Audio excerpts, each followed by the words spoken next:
राजस्थान की पूर्व मुख्यमंत्री वसुंधरा राजे सिंधिया ने कहा कि कोई अलग करता है तो उंगलियां तोड़ती हैं, चाहे वह कितना भी पढ़ा लिखा क्यों ना हो। बाबा साहब सिर्फ दलितों के ही नहीं बल्कि हम सभी के नेता थे। वसुंधरा ने यह बात इंदौर में आयोजित बाबा साहब सम्मान अभियान कार्यक्रम में कही। देखिए ये खास रिपोर्ट। मुख्यमंत्री डॉक्टर मोहन यादव और राजस्थान के पूर्व सीएम वसुंधरा राजे सिंधिया इंदौर में बीजेपी के कार्यक्रम डॉक्टर भीमराव अंबेडकर सम्मान अभियान में शामिल हुए। इस दौरान वसुंधरा राजे सिंधिया ने इंदौर को अपना परिवार बताते हुए पहलगाम आतंकी हमले में मारे गए लोगों को श्रद्धांजलि दी और इंदौर के सुशील नतनियाल की मौत पर दुख जताया। सबसे पहले मैं आप लोगों को इतना कहना चाहूंगी कि घर आने में मजा जो आता है ना, वो एक अलग ही मजा। वैसे तो आपके क्षेत्र से लगा इलाका मेरा भी है।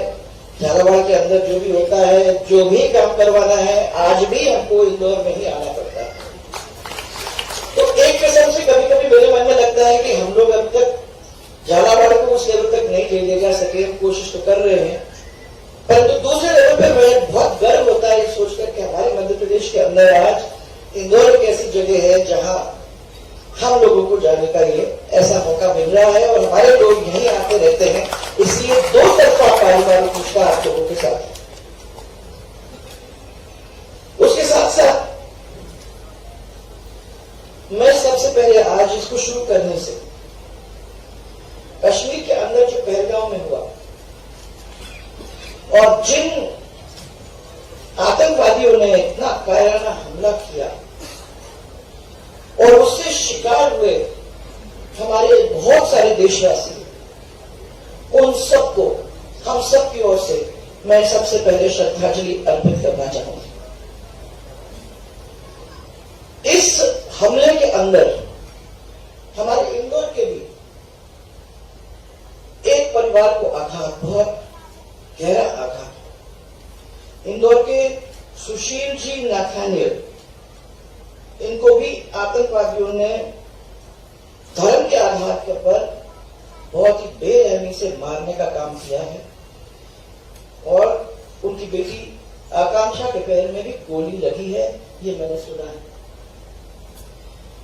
सुनील जी अपनी पत्नी, बेटे और बेटी के साथ घूमने गए थे, क्योंकि उसको मिनी स्विट्जरलैंड कहलाया जाता है। उस मिनी स्विट्जरलैंड में कश्मीर की हवा की मजा लेने के लिए वो लोग सब गए थे। इनको आतंकवादियों ने कहा कि कलमा पढ़ो, नहीं पढ़ सकते थे। उन्होंने कहा मैं क्रिश्चियन हूं, तो वहीं के वहीं उनको खत्म कर दिया गया बेरहमी के साथ। मैं इस माध्यम से श्रद्धांजलि उनको अर्पित करती हूं और भगवान से प्रार्थना यही करती हूं कि उनके परिवार को ताकत देगा कि इतना बड़ा घाव जो उस परिवार पे हुआ है उसको वो सह सके। और हमारी सबकी प्रार्थना यही है ईश्वर से कि उनकी बेटी जल्दी से जल्दी स्वस्थ हो जाए। वहीं उन्होंने कहा कि इंसान की असली पहचान तब होती है जब वह कुछ अलग करता है। जब कोई व्यक्ति कुछ अलग करता है तो सबसे पहले उसी पर उंगलियां उठाई जाती है, चाहे वह कितना भी पढ़ा लिखा क्यों ना हो। बाबा साहब सिर्फ दलितों के ही नहीं बल्कि हम सभी के नेता थे। मैं ये कहना चाहती हूँ कि किस आदमी की पहचान कब होती है। ये तो पॉलिटिक्स की बात अपन ने कही है। पॉलिटिक्स के साथ साथ आदमी की पहचान कब होती है?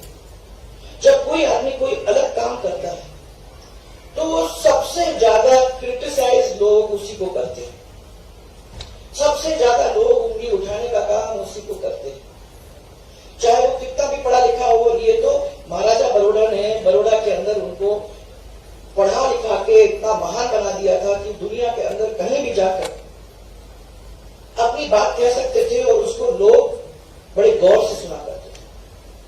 परंतु उनको क्रिटिसिज्म भी बहुत हुआ, उसको भी बहुत उन्होंने फेस किया। ये बात उनके जाने के बाद जब उनके बारे में लोगों ने पढ़ना शुरू किया, जब उनके बारे में सोचना शुरू किया, तब उनको मालूम था, पड़ा कि हमारे बीच में इतना विशाल माने व्यक्ति था जिसको हम उस समय समझ नहीं सके, परंतु आज देश की पीढ़ियां उनके बारे में, उनका लिखा हुआ, उनकी जो भाषण थे उनको पढ़ कर आगे बढ़ रहे हैं सीख सीख। पूर्व सीएम वसुंधरा ने बताया कि बाबा साहब ने कहा था कि पढ़ाई बेहद जरूरी है। आज के समय में अगर आप सोचते हैं कि बिना पढ़े लिखे ही आगे बढ़ सकते हैं तो यह संभव नहीं है। आज का दौर तकनीक का है। भले ही उस समय टेक्नोलॉजी नहीं थी, लेकिन तब भी उन्होंने यह बात कही थी, पढ़ोगे लिखोगे तभी आगे बढ़ोगे, नहीं तो पीछे रह जाओगे। कौन ऐसा है जिसका ईश्वर अकेला उसी का है और किसी का नहीं है? उन्होंने कहा वो ईश्वर है, वो ईश्वर है जो हम सबका है, खाली एक बड़े का नहीं, हम सबका है। पर तो वो समय था जब ज्यादा पढ़े लिखे नहीं थे, गरीब लोग थे जो पढ़े लिखे नहीं थे, उनको पढ़ाने के लिए इसलिए उन्होंने आग्रह किया। आज कॉन्फिडेंस आ गया है इस पूरे देश के उस गरीब तबके की, और मैं फिर कह रही हूं कि मैं दलित अकेले की बात नहीं कर रही हूं, गरीब की बात कर रही हूं। उस गरीब के अंदर कॉन्फिडेंस आ गया है कि हम में से एक जब वहां तक पहुंच गया, हम में से एक ने जिस संविधान को लिखा, हम में से एक जिस संविधान को आज पूरी दुनिया मानती है, देश तो मानता ही मानता है, ऐसा अगर वो कर सकता था तो क्या हम लोग नहीं कर सकते? ये कॉन्फिडेंस में आने के लिए कितने साल लग गए सर? कितने साल लगे? आप गिनोगे सब? मैं ये आप लोगों को खाली कह रही हूं क्योंकि आपको कहने की जरूरत है कि जब ये शुरुआत हुई तो सब लोगों ने कहा क्या बातें कर रहे हैं। आज हम मेरा रंग अगर गेहूं का रंग है, या मैं सफेद चिट्टी हूं, या मैं काली हूं, तो उसी हिसाब से मैं आगे नहीं जाऊंगी। अब क्योंकि दिमाग ठीक है तो काम भी ठीक हो जाएगा। इसीलिए सब वर्गों को एक निगाह से देखने का काम उन्होंने तब किया जब कोई और नहीं कर रहा था।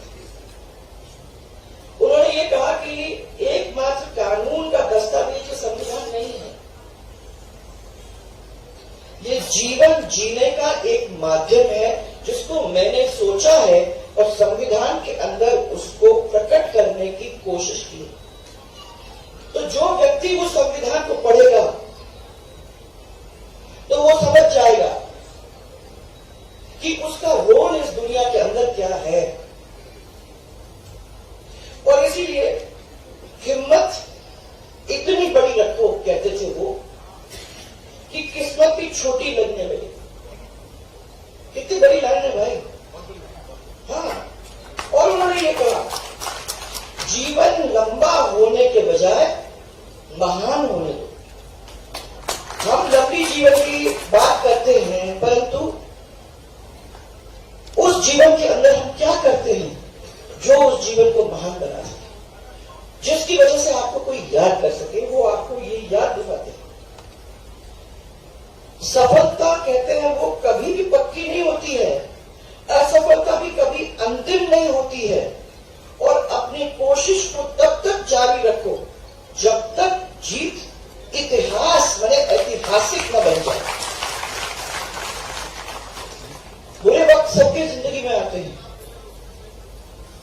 कार्यक्रम में कैबिनेट मंत्री कैलाश विजयवर्गीय, तुलसी सिलावट, महापौर पुष्यमित्र भार्गव, विधायक रमेश मेंदोला, राज्यसभा सांसद कविता पाटीदार, इंदौर संभाग प्रभारी राघवेंद्र गौतम समेत अन्य जनप्रतिनिधि भी मौजूद रहे। Bureau report, MP news, Indore.